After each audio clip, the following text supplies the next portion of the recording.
wabarakatuh. Para pemirsa Tanjung Pinang TV, Ceria TV, dimanapun Anda berada, mudah-mudahan kita semua dalam keadaan sehat walafiat, selalu dalam lindungan Allah, Tuhan yang Maha Besar, dan tapi tetaplah kita sendiri yang harus menjaga kesehatan kita yang menjaga protokol kesehatan, jangan lupa cuci tangan, jangan lupa pakai masker.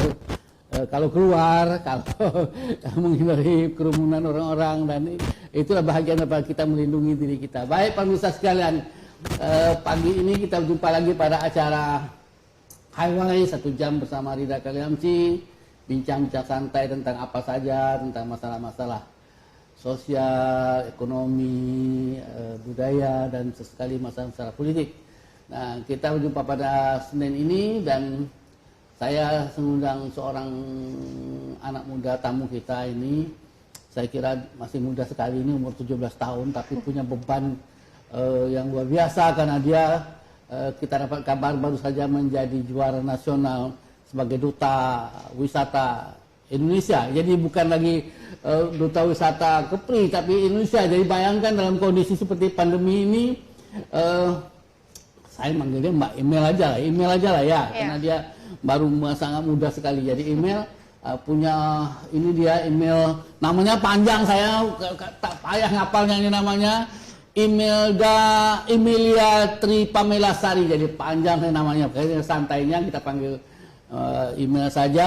Email mungkin baru sekitar 17-18 tahun, 17 tahun 17 ya, masih muda sekali. Masih sekolah sekarang ini? Iya masih. Masih sekolah di mana? Di izin buka masker ya? Ya tak apa-apa. Sekolahnya di SMA Negeri 2 Tanjung Pinang. Oh, SMA Negeri 2 Tanjung Pinang. Sekarang masih SMA juga, SMK atau apa nama sekarang? SMA masih SMA ya? Oh ya, Semansa masih ya. Semanda.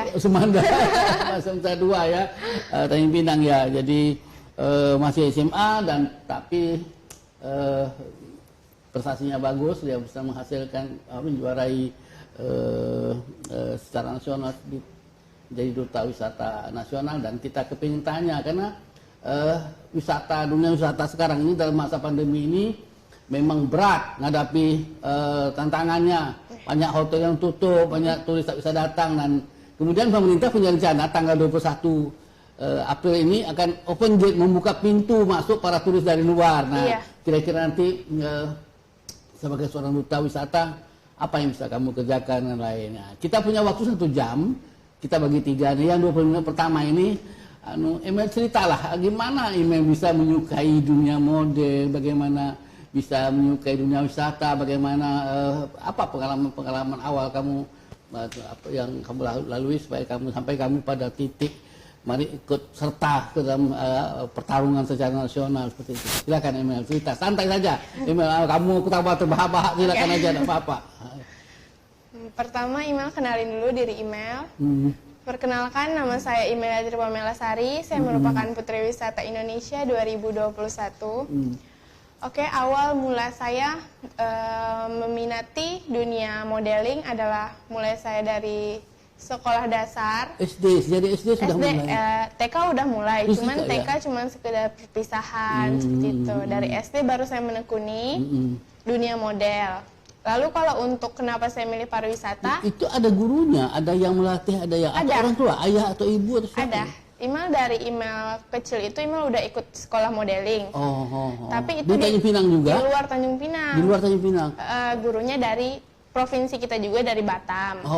Setelah Email mulai beranjak ke SMP dan SMA untuk menekuni dunia model Email lebih dalam lagi, Email tuh gabung ke agensi di Tanjung Pinang, namanya Agensi Exotic Model Project di Batu Lapan dekat Turunan CK itu.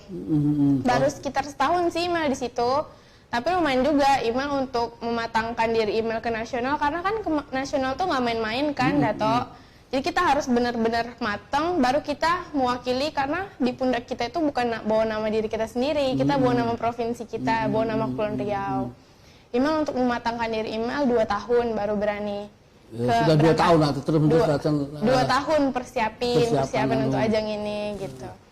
Barulah berani, alhamdulillah hasilnya memuaskan gitu. Ini proses kamu itu kamu memang belajar, memang menyukai, memang meminati. Ini dorongnya siapa nih? Memang ayah ibu mendorong atau dalam lingkungan sekitar kamu, atau kamu ada idola model nasional yang kamu mendorong kamu untuk meminati dunia modeling seperti ini? Kalau untuk mendorong awalnya itu dari orang tua, waktu SD dari orang tua. Cuman kemarin sempat terhambat juga karena kan kayak kalau masih sekolah ini ada ujian nasionalnya, masa-masa belajar terhambat, ya.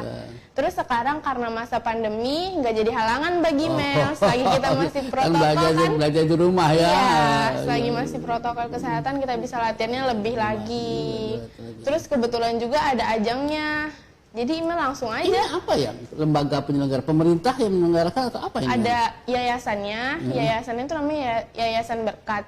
Yayasan Berkat. Tapi didukung juga sama pemerintah. Yayasan Berkat ini mana di Jakarta? Iya, di Jakarta. Di Jakarta. Ini sudah keberapa kali dia mereka menyelenggarakan? Ini udah ketiga kali. Ketiga kali. Jadi kamu ini adalah angkatan ketiganya daripada angkatan ketiganya gitu. Kalau untuk acara ini didukung sama pemerintah atau enggak, setahu Imel didukung karena waktu acara grand final di sananya itu kan Dato, itu kayak dari Sumatera Utara, dari Banten, pemerintahnya datang langsung ke Jakarta support, berarti kan memang ada dukungan pemerintah untuk memajukan pariwisata. Berapa banyak yang ikut kemarin itu? Yang ikut itu 34 provinsi semuanya ikut. Iya, semuanya ikut, putra dan putri. Jumlahnya itu sekitar 80-an kalau nggak salah Imel. 80 ya. Karena kan kita 34 provinsi, harusnya cuma 70-an ya kan. Cuman kayak DKI Jakarta. DKI Jakarta itu ngirimnya 4 pasang, karena kan daerahnya besar, Jakarta Selatan terbagi. Kepri satu pasang juga? Kepri sebenarnya 2 pasang. 2 pasang, putranya itu 2 dari Batam, 2 putrinya dari Tanjung Pinang sama Anambas. Cuman yang Batam itu Dato, dia berkendala, jadi dua-duanya mengundurkan diri yang putranya. Jadi yang putri aja yang berangkat dari Tanjung Pinang dan dari Anambas. Tak ada pasangan dari Kepri dia? Nggak ada, cuman putrinya aja gitu. Putrinya aja ya. Alhamdulillah. Tapi kalian fight, semangat ya? Iya, harus. Bertarungan di sana ya, oke. Jadi sampai ke sana ikut ajang itu, bertarung dengan 34 provinsi lain, melawan 30 orang itu. Apa saja yang ditanya oleh juri atau apa tuh tentang pusat? Kamu kan punya pengalaman apa tentang dunia wisata? Punya pengalaman, punya hobi jalan-jalan. Iya, hobi jalan-jalan. Dari mana-mana. Jadi kamu tahu dunia wisata di Kepri ini seperti apa seperti itu. Kalau misalnya yang ditanyakan atau untuk pengujian tentang wawasan email di sana gitu kan Dato. Pengujiannya itu ada dilakukan 4 interview, 4 kali interview. Yang pertama itu interview tentang diri Imel sendiri. Yang kedua tentang wisata di Kepulauan Riau. Yang ketiga tentang kain batik daerah Kepulauan Riau juga diangkat. Produk budayanya ya. Ya, budaya juga. Lalu yang keempat itu baru kayak kesiapan diri Imel untuk misal andainya Imel terpilih seperti itu. Kalau untuk bekal Imel lah ke sana, wawasan Imel gitu. Imel tuh selain Imel hobi traveling, Imel juga dapat bekal dari Dinas Pariwisata Provinsi. Oh, jadi ada support dari Dinas Pariwisata Provinsi memberi bekal pemahaman tentang dunia wisata. Imel dikasih buku itu 1000 lembar. Imel disuruh baca itu bukunya tentang wisata. 1000 lembar buku atau 1000 lembar halaman, 1000 satu halaman suruh baca. Itu isinya tentang wisata yang ada di 7 kabupaten kota di Kepri. Itu yang Imel jabarin di sana. Jadi kayak belajar sekolah. Iya, kayak gitu juga. Cuman kita memfokuskan ke wisata dan budaya. Sebenarnya kamu suka wisata apa sih sebetulnya? Wisata, sebenarnya Imel suka kalau wisata itu gunung, Imel suka. Manjat gunung atau mendaki gunung? Imel suka, pantai suka. Cuman Imel lebih suka ke gunung. Cuman kita kan di sini nggak terlalu banyak. Mana naik gunung Kijang, gunung Lengkuas, mana gunung sini ya. Ya sebenarnya suka alam ya. Wisata alam sebetulnya kamu ini. Tidak suka wisata alam, tantangan, semacam aventuring seperti itu, petualangan dan lain seperti itu. Sebenarnya kamu tak suka pantai gitu? Pantai suka pantai, suka gunung, tapi karena Imel ini di daerah Kepulauan Riau, karena kita daerah Kepulauan Riau, kita sering ke pantai, kita sering ke gunung, kita sering ke pantai, tapi kita jarang ke gunung. Jadi Imel pengen bisa manjat gunung di Indonesia gitu. Ya, kita ada 3 gunung di Kepulauan Riau ini. Ada Gunung Dae, ada Gunung Ranai, di sana Natuna, ada ada juga gunung ya, Gunung Bintan. Gunung Bintan ini cukup tinggi sebetulnya, dan Gunung Bintan ini gunung yang bersejarah sebetulnya ya, tapi mungkin bukanlah gunung dalam pemahamannya sebenarnya beda sama Gunung Kerinci atau Gunung Bromo dan lain-lain seperti itu. Ya, berarti kamu ini seorang yang suka tantangan ya, suka tantangan, mau fight dan tak kenal menyerah ya. Oke. Jadi kamu sudah memahami konteks pemahaman tentang wisata di Kepulauan Riau. Kamu sudah baca buku diberikan di Dinas Wisata, itulah modal kamu pergi bertarung ke Jakarta menghadapi lawan-lawan negeri.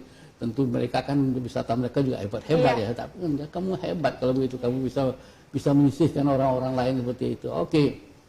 Tapi tentu saja kamu tidak berhenti pada pemahaman konteks wisata di sini tentu, tapi ada semacam visi lain daripada kamu yang kamu bawa, karena kamu katanya latihannya siap ini 2 tahun, jadi kamu betul siap anunya ya, selain itu. Jadi apa sebetulnya yang kamu pahami betul tentang wisata ini, yang kamu pahami betul wisata? Apakah wisata kita yang selenggarakan sekarang kita jalankan ini dengan wisata pantai, wisata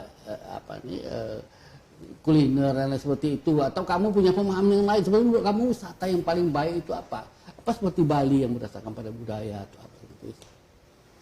Kalau untuk wisata menurut Imel, kalau untuk wisata Kepulauan Riau udah nggak diraguin lagi. Wisatanya itu dari 7 kabupaten kota mungkin kita mampu menyaingi atau mampu bersaing keluar menurut Imel. Kayak Kepulauan Riau itu kan gerbang wisata di Indonesia. Kamu juga. Sampai kemana di Kepulauan Riau? Tempat jauh yang sampai? Kamu pernah sampai Natuna? Natuna rencana secepatnya bakal ke sana. Baru rencana. Mungkin kamu dikasih promosi dibersih oleh pemerintah ini, kamu dibawa kemana-mana keliling Kepulauan Riau supaya kamu bisa memahami ya. Iya, tapi pemerintah belum. Jadi kamu sampai Batam. Batam udah. Karimun belum. Lingga belum. Iya, sampai Bintan sama Batam aja ya. Ini pasti lebih lagu setiap minggu ya. Iya, memang kamu harus sampai ke tempat. Iya, harus. Tempat yang hampir tak dikenal orang di Indonesia itu Anambas, Natuna, Tarempa itu luar biasa indahnya. Kemudian Natuna, Ranai itu luar biasa indah. Dan jauh di perbatasan di utara.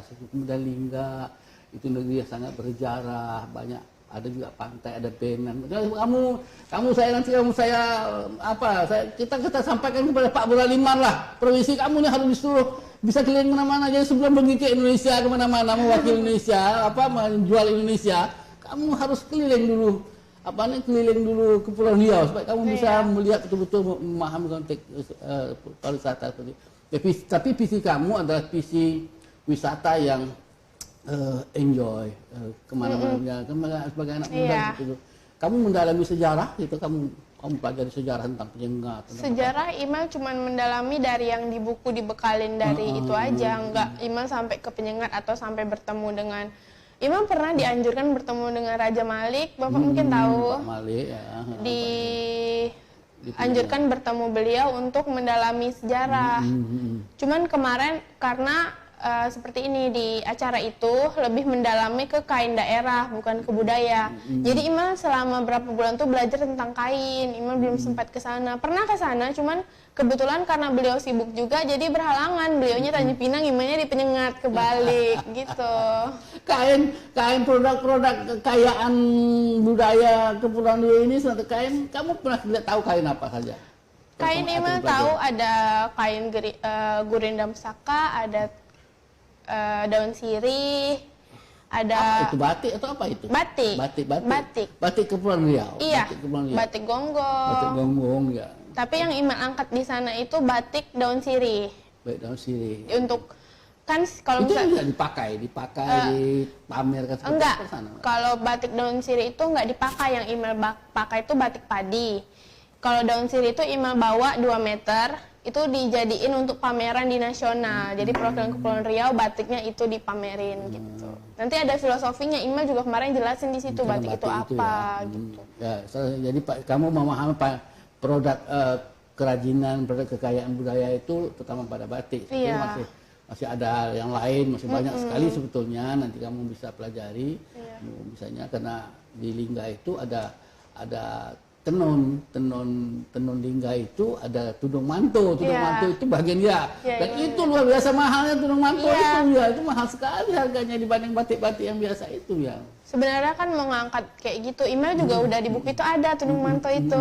Imel pengen ngangkat itu, di situ juga tertera harganya kan Pak. Kebetulan pemerintah itu nggak terlalu ini, jadi awalnya cuma mau dikasih batik apa ya, pokoknya dikasih batik anak laut atau batik kajang gitu. Batik kajang.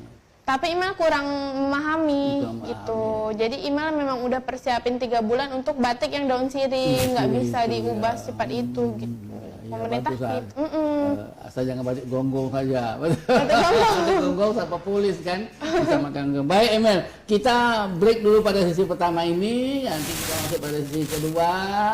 Kita pasti kedua nanti kamu cerita dalam masa kamu dari sejak SD sampai SMA itu sudah berapa banyak event yang kamu ikuti, kamu dapat penghargaan apa saja, di mana-mana saja. Seperti ya, nanti isin yang kedua ya. Baik pemirsa sekalian, kita break dulu pada sesi yang pertama nih. Hawaii, kita jumpa lagi pada sesi yang kedua.